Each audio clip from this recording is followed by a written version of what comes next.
Hello बच्चों, हम class 7th का जो चैप्टर है उसका आज हम 8th और लास्ट पार्ट पढ़ने जा रहे हैं। तो अब आप थोड़ा सा रेडी हो जाइए, प्रिपेयर हो जाइए, क्योंकि इसके बाद आपको आफ्टर क्वेश्चंस दिए जाएंगे। Language and literature, many regional language like Tamil language, Kannada developed during this period. इस समय में कन्नड़ा और तेलुगु भाषाएँ आई थी। An important literacy achievement was that famous literacy work and translated into these regional language during this time. इस समय में कुछ रीजनल लैंग्वेज भी आई थी और कुछ ये कन्नड़, तेलुगु, तमिल इस समय की यानी इन्वेंशन इन लैंग्वेजों का उसी समय का। मेन लैंग्वेजेस संस्कृत से ही निकल के सारी लैंग्वेजेस आई हैं। Chol inscription or sources that give to information about their to conquest land grants, village government, important post and official. They also tell us about the system of revenue, evolution and collection. देखिए उस समय के जो inscription से हमें पता लगता है, इंस्क्रिप्शन है ना पत्थरों पे लिखी खुदाई से पता लगता है कि बहुत बड़ी बड़ी ज़मीनें रही होगी, विलेज रहे होंगे, गांव रहे होंगे, गवर्नमेंट रही होगी, पोस्ट होंगे और ऑफिसेस होंगे, और ये सब रिवेन्यू सिस्टम इन्हें कर लगाते होंगे और उससे पैसा इकट्ठा करते होंगे। Copper plate of inscription the Cholas are very unique features, they are used for the return about the system of evolution.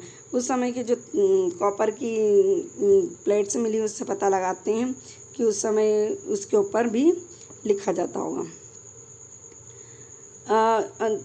Inscription are also found in the stone walls and temples. They are found over the place to और ज़मीन पर भी और दीवारों पर भी और मंदिरों के दरवाजे वगैरह इन पर भी लिखा हुआ मिलता है।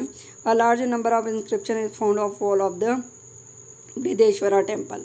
सबसे ज़्यादा जो हमको इंस्क्रिप्शन मिलते हैं बृहदेश्वर टेम्पल पे मिलती है, जहाँ की दीवारों पर वहाँ के इंस्क्रिप्शन लिखे हुए हैं। अब है एडमिनिस्ट्रेशन, यानी वहाँ का एडमिनिस्ट्रेशन कैसा था। The king was the most powerful person but was to expected to take advice and either his council of the minister or his पुरोहित। जो किंग था बहुत पावरफुल था, लेकिन वो किससे एडवाइस लिया करता था? मिनिस्टर या पुरोहितों से। Administration was also looked after the assemblies at the town and village level। जो एडमिनिस्ट्रेशन था वो असेंबली में अलग था और फिर टाउन में अलग था और फिर विलेज लेवल पर भी अलग था। For easy and efficient administration of Chol Empire was divided into provinces called Mandalam. Mandalams were further divided into Valandus or district। यानी पहले जो थी वो इसको अलग अलग प्रोविजन्स में बांट रखा था। आपको 10th क्लास में पढ़ने के लिए मिलेगा कि 6 प्रोविजन्स में बांट रखा था। यहाँ पे जो है उसके बारे में अपन पढ़ते हैं। जो पहली थी मंडलम पर फर्दर डिवाइडेड इनटू वालांदूज, यानी उसको मंडलम को वालांदूज यानी डिस्ट्रिक्ट में बांट रखा था।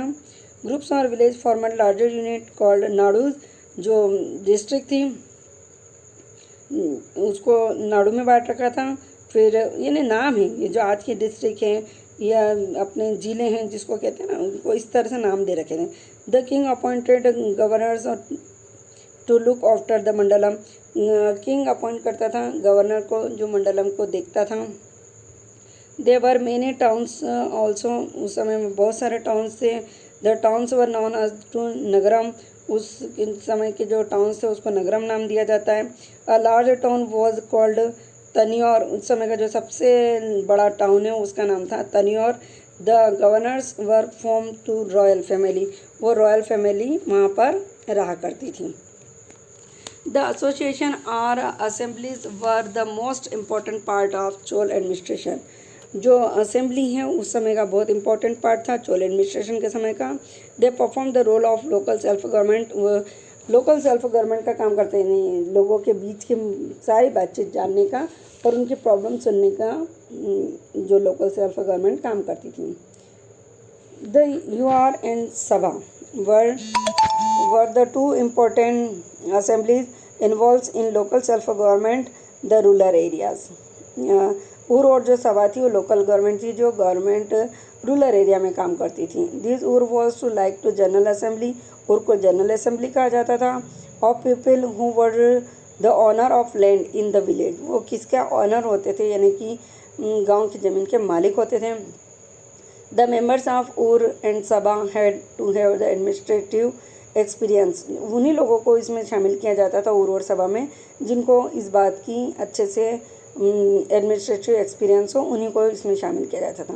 Be honest and submit there on and family members accounts Fairlie before contesting assembly elections.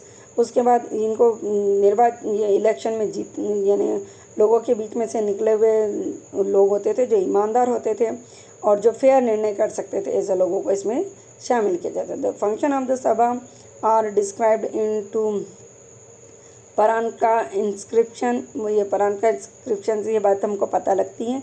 विच से that it operated through committees that look after different aspects of local administration like temples, gardens, land revenue and law and order. इन सब की देखभाल करना, temples की, gardens की और land revenue जो collect किया जाता था, लॉ ऑर्डर यानी कानून को कैसे पालना कर रहे हैं या नहीं कर रहे हैं, उनके बारे में भी जानकारी रखना इन्हीं का काम था. During this period trade and commerce was at it peak. यानी इस समय बिल्कुल चोटी पर, ऊंचाई पे था ट्रेड और कॉमर्स, बहुत अच्छा था. Chola inscription maintain about large trading corporation name Manigramams. Underline करना. The Manigramams operated in inland towns as well as the coastal area. ठीक है, अब आगे चलते हैं. एग्रीकल्चर, उस समय का एग्रीकल्चर कैसा था. Chola made new developments in agriculture. Chola ने नए डेवलपमेंट करते एग्रीकल्चर में. वो क्या थे. They open up area for a large scale cultivation. उन्होंने लार्ज स्केल पर कल्टिवेशन शुरू करा था. They also levelled land and cleared the forest. उन्होंने फॉरेस्ट को क्लियर करके एक बड़ा सा एरिया बनाया था खेती करने के लिए. Chola learn and introduced the art of growing 2 crops in year. उन्होंने एक ये कला उसी समय से प्रचलित हुई है कि वो साल में 2 फसलें लेते थे.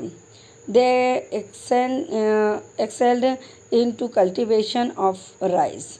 है ना, वो यानी जो चावल, क्योंकि साउथ में ज़्यादा चावल खाते हैं, तो राइस को उगाने के लिए वो साल में 2 फसलें लेते थे. इरीगेशन कैसा था. Chola land well organise and irrigation system. बहुत अच्छे से ऑर्गेनाइज कर रखा था उन्होंने. ब्रांचेस ऑफ कावेरी यानी खेतों में पानी, है ना, इरिगेशन का मतलब होता है खेतों में पानी किस तरह से देते थे, उनके पास पानी किस तरह से आता था. जो कावेरी रिवर थी उनको उन्होंने उसको क्या करा था कि 2 भागों में divided into several small canals. उसको बहुत सारे कैनल्स में बांट रखा था. कैनल्स होती है क्या, नहरें. चैनल्स अलग अलग स्मॉल चैनल्स होती हैं. उनको deposit fertile level of the bank. इसके कारण क्या होता था कि जो आसपास के उनके नदी के किनारे अलेवल सॉइल इकट्ठा हो जाती थी, जो खेती के लिए बहुत अच्छी होती है. This technique resulted in to making a land fertile and as a result in producing good crops. इसके कारण क्या होता था, बहुत अच्छा पानी मिल जाता था, इसके कारण क्रॉप भी अच्छी होती थी. और जो अलेवल सॉइल जो नदियों के पास इकट्ठी हो जाती थी, वो ज़मीन भी उन खेती के लिए बहुत अच्छी होती है. To prevent flood embankment were constructed in the delta.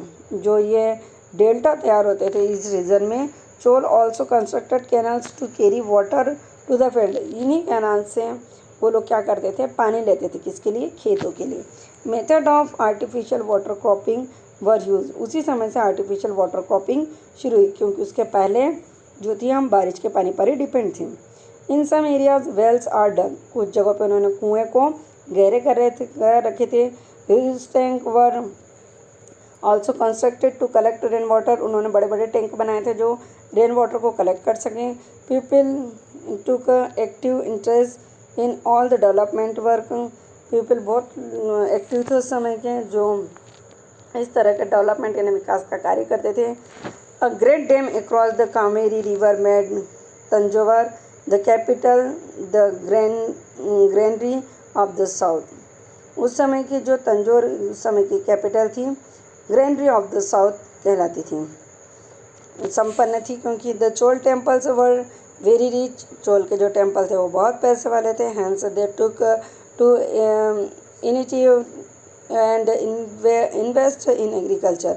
वो बहुत ज़्यादा इनोवेटिव थे और वो एग्रीकल्चर में भी बहुत अच्छे थे. They gave economic support to bring barren land, इनको बहुत ज़्यादा इकोनॉमिक यानी पैसे से बहुत ज़्यादा सपोर्ट मिला। कैसे? ब्रिंग बैरन लैंड, जो खाली जगह थी उससे अंडर कल्टिवेटेड, उन्होंने उसे भी कल्टिवेटेड के योग्य बनाया। एंड ऑल्सो फॉर इरीगेशन, और उसे पे उन्होंने इरीगेशन करके खेती करी। Even the king gave away land in dry areas, क्योंकि क्या होता था, किंग हमेशा क्या होता था, ड्राई एरिया से दूर होता था। Which could be developed for agriculture, इसलिए वह हर जगह पे क्या चाहता था कि सभी जगह पर खेती हो सके, ताकि सभी जगह लोग रह सकें और देश संपन्न रहे। The Chola period is regarded as one of the most spectacular and remarkable period in Indian history, वो याददाश्त यानी कि बहुत अच्छा, संपन्न और याद रखने वाला पीरियड था हिस्ट्री में, इतिहास में। The reason was that in exhibited all round development और प्रॉस्पेरिटी, क्योंकि चोल साम्राज्य में चारों तरफ ही डेवलपमेंट था, प्रॉस्पेरिटी थी, खुशहाली थी। Their achievements in the field of culture, उस समय के कल्चर में भी डेवलपमेंट था। वारफेयर एंड एग्रीकल्चर, वार युद्ध में, एग्रीकल्चर में, will be development, remember throat that, यानी एक ज़माना याद करता रहेगा इस चोल साम्राज्य को कि ये कितना संपन्न था हर तरीके से, एग्रीकल्चर से, आर्किटेक्चर से और ट्रेड व्यापार से, और नई नई चीज़ों के इन्वेंशन के लिए भी, और नई जो हमको लैंग्वेज है वो देने के लिए, अलग तरह के डांस फॉर्म के लिए, इन सब के लिए चोल पीरियड को हमेशा याद किया जाएगा।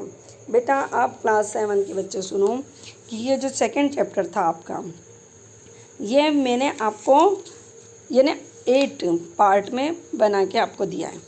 आप कंटिन्यूस 8 पार्ट को देख रहे हैं। अब मैं आपको इसके बाद के जो वीडियो बनेगा उसमें मैं आपको कुछ क्वेश्चंस दूंगी, जिनको कि आपको कंप्लीट करके होमवर्क सेक्शन में जाके मुझे सेंड करना है।